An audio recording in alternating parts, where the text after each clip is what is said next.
Baik, kita akan mulakan operasi kita ini untuk menghasilkan sebuah kraft yang menarik, iaitu pensel gergasi.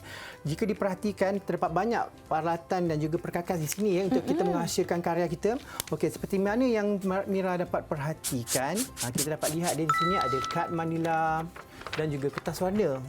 Okey, kemudian seterusnya kita perlukan botol mineral sebagai bahan asas untuk menghasilkan pensel. Baik. Dan seterusnya kita perlukan gam dan juga pita pelekat dan juga gunting.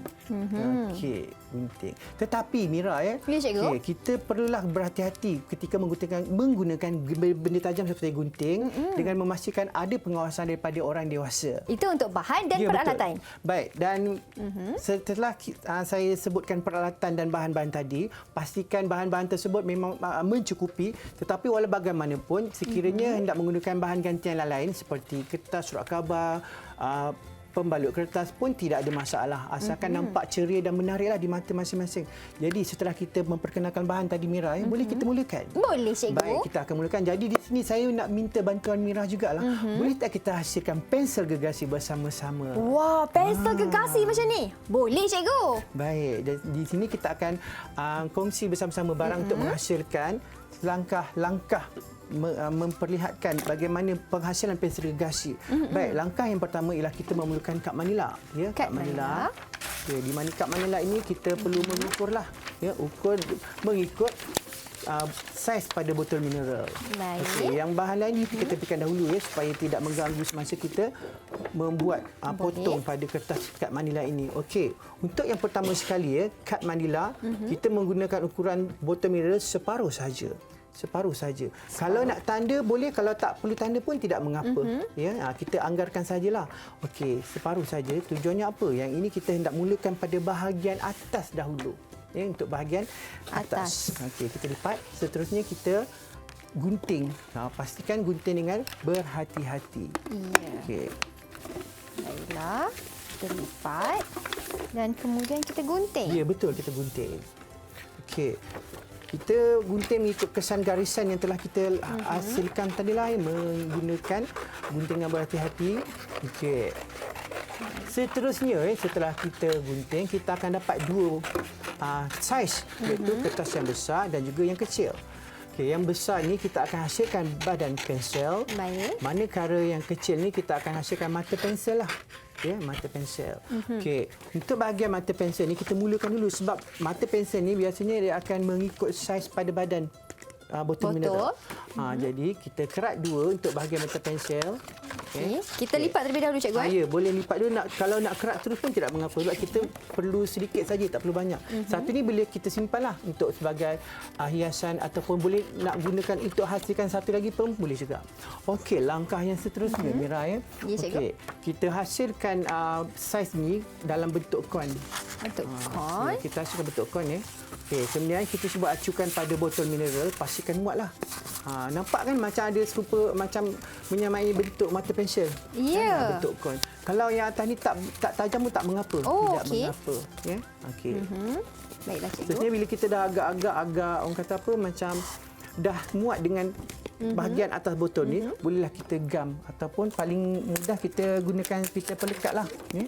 Okey, Mira boleh gunakan pita pelekat untuk melekat kad manila yang berbentuk kon tadi. Okay. Kalau nak guna gam pun boleh, tetapi agak makan masa sebab kadang-kadang gam tu boleh tererai sendiri. Betul, dan nak tunggu gam tu kering lagi kan, cikgu? Betul. Jadi sebenarnya tidak ada masalah kalau kita guna pita pelekat. Sebab pita pelekat tu dia akan mengukuhkan struktur dalam pensel yang akan kita buat nanti. Ini boleh dikatakan bahagian struktur dalam Okey, kemudian kita sarungkan pada bahagian atas pada atas botol mineral ni. Kemudian kita nampak macam agak singit kan? Kita akan potonglah bahagian bawah kon ni supaya nampak sama dan juga sekata. Ya. Kita agak-agak sahaja. Okey. Kita potong. Kalau tidak lurus pun tidak mengapa. Jadi kawan-kawan jangan takutlah untuk potong bagi sama, tak perlu cikgu.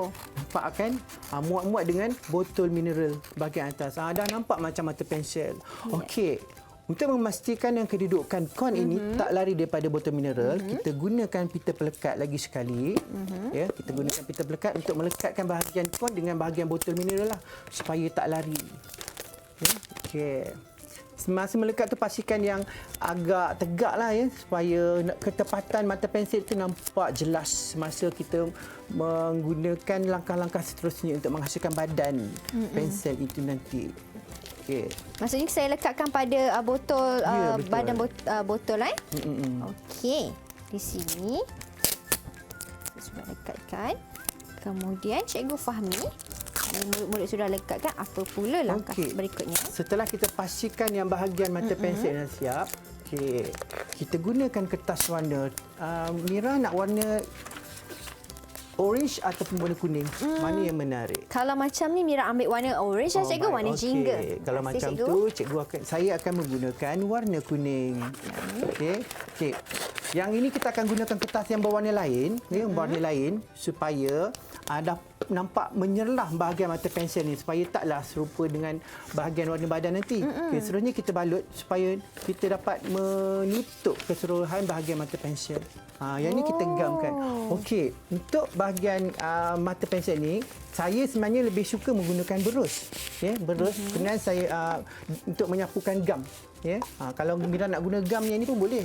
Tapi sebab biasanya kalau kertas nipis, apabila kita sapukan gam terlalu banyak atau tebal, dia akan nampak macam tidak sekata ataupun menggerutu. Jadi cara yang baik untuk menghasilkan kesan gam yang licin, kita gunakan berus dan juga kita celup pada gam cair ya. Gam cair. Kemudian kita sapu secara sekata. Yang ini memang akan menampakkan kesan yang licin ya bila kering. Dan satu lagi, kalau kita berus cat ni, berus gam ni, dia akan nampak cepat kering. Ya, tak macam ni kan, kalau tebal dia akan lambat kering. Bila lambat kering, itu akan menjadikan kesan tampalan tu akan terlari sedikit. Kurang kemas lah nanti ya. Betul. Okey, itu kalau cikgu menggunakan gam cecair. Kalau saya menggunakan gam macam ni, boleh tak cikgu? Boleh, tak ada masalah. Boleh juga cikgu Baiklah, saya akan Okey, baik. Nampaknya mata pensel kita sudah siap. Kita akan pergi kepada proses yang seterusnya. Okey. Yang seterusnya, kad manila bahagian bersaiz besar yang kita ketepikan tadi, kita gunakan semula. Ya, ini adalah perkara yang penting semasa kita menggunakan kad manila ni. Kita kena pastikan yang botol ini dipegang ataupun digulung dengan kemas. Sebab perkara sebab gulungan inilah yang menentukan takut botol ini sama ada longgar ataupun ketat. Ya, okey. Jadi Mira ada botol mineral tadi kan? Ada cikgu. Okay, bahagian itu adalah bahagian mata pensel. Okey, seterusnya bahagian ni bahagian badan. Okey. Boleh cikgu. Kita gulung dia ya? Ya, kita gulung. Okey, bila sebelum itu pastikan terlebih dahulu pastikan bahagian yang ini kemas. Supaya bila kemas, bila kita gulung ataupun kita lilit bahagian kad manila pada badan botol mineral ni, dia tidak akan menggerutulah. Maksudnya kita gulung dengan berhati-hati, dengan perlahan-lahan, dengan kemas. Orang kata biar lambat asalkan selamat. Ya, betul itu. Wah, Mira nampaknya menarik apa yang telah Mira buat tadi tu. Ini Mira punya. Saya Mira gam terlebih dahulu semuanya. Dan baiklah. Seterusnya, apabila telah nampak bentuk pensel, jadi kita gunakan langkah-langkah lain untuk menjadikan pensel ini supaya lebih menarik. Okey, langkah lain seperti apa tu cikgu? Kita gunakan kertas warna yang menarik supaya kertas warna tersebut dapat menampilkan ataupun menonjolkan badan pensel yang telah kita hasilkan tadi. Kita balut lagi sekali. Kita gulung dengan berhati-hati serta pastikan kemaslah gulungan tersebut ya. Baiklah cikgu, ini Mira punya pensel. Mira akan lekatkan gam di hujungnya kan cikgu? Ya, betul. Untuk berikan kemasan. Okey. Ini Mira punya, cikgu punya macam mana? Dah siap ke cikgu? Sama macam Mira punya. Wah, kalau macam ni, adakah pensel gergasi kita dah sempurna atau belum lagi? Kalau Mira perhatikan, apa yang tak sempurna di sini ya? Kalau kita tengok ni, kalau pada pensel selalunya akan ada mata pensel. Jadi, sebaik-baiknya gunakan warna yang sama pada badan ataupun warna hitam untuk menampakkan mata pensel supaya warnanya lebih menyala lah. Jadi, kita gunakan kertas warna yang sangat simple, kecil saja. Sama juga macam bentuk kon.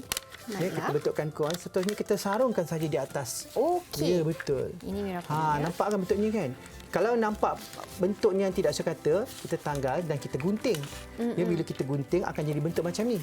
Ya, jadi bentuk kon. Seterusnya, kita sarung dan kita gamkan supaya nampak pensel ni lebih tahan lah. Dah nampak lebih kemas, cikgu. Betul. Jangan lupa untuk gam. Nanti tertanggal pula. Tapi kalau nak guna warna lain pun boleh. Kalau tak nak gam, kita boleh tukar-tukar warna. Okey. Baik. Baiklah cikgu. Kalau untuk dekorasi atau hiasan lain yang kita boleh guna pakai untuk tambahkan lagi nilai pada pensel kita ni, ada ke cikgu? Supaya nampak lebih menyerlah, kita bolehlah gunakan apa-apa sahaja bahan untuk menampakkan seri pada badan pensel ni, seperti letakkan garis-garis ataupun tampar cika, ataupun kita boleh lukiskan corak ataupun objek-objek di sini. Gunakan kreativiti supaya pensel itu tak nampak kosong lah. Ya, baik.